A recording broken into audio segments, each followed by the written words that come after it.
গুলো হয়ে গেছে। আর ম্যাম যে গরমে ছুটিতে দিয়েছেন, আচ্ছা ম্যাম আপনি তো ৫ থেকে ৫০ পেজ মাত্র দিয়েছেন না?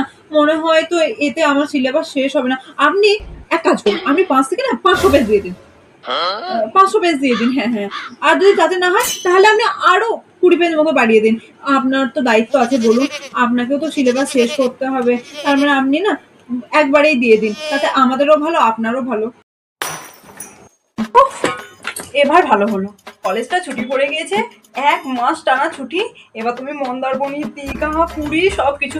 এই শোন না, আমার না এই খাতাটায় না সব লিস্ট করা আছে। তুই একটু দেখ না আমি কোন জায়গাগুলোয় বন্ধ করছি, তুই হাত দে তো।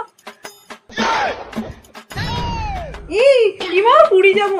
কিন্তু একটা কথা, এত এত জায়গার আমি লিস্ট করে রেখেছি। এই ১ মাসের মধ্যে আমি ঘুরতে পারবো তো সব জায়গা? যাক, এবার ১ মাস ছুটি পড়েছে। এবার আমি পার্লার যাবো। পার্লার গিয়ে এগুলো শ্যাম্পু করবো, হেয়ার স্ট্রেট করবো, নেল করবো।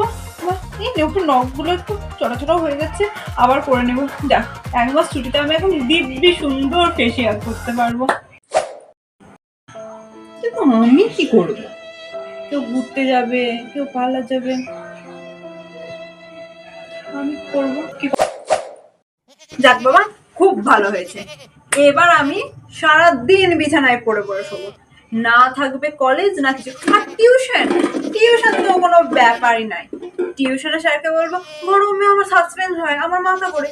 কোনো ব্যাপার নাই। এবার আমি সারাদিন খালি পেপসি খাবো আর চিল করবো।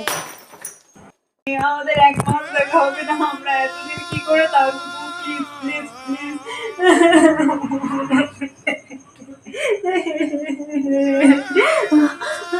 কেউ রুমাল দে। কেন ১ মাস ছুটি হলো? ৫ দিন ছুটি দিত। না না, ১ দিন ছুটি দিত তাহলে তো। এখন অত গরম হয়নি। রাতের বেলা তো স্কুল হলেই তো পারত।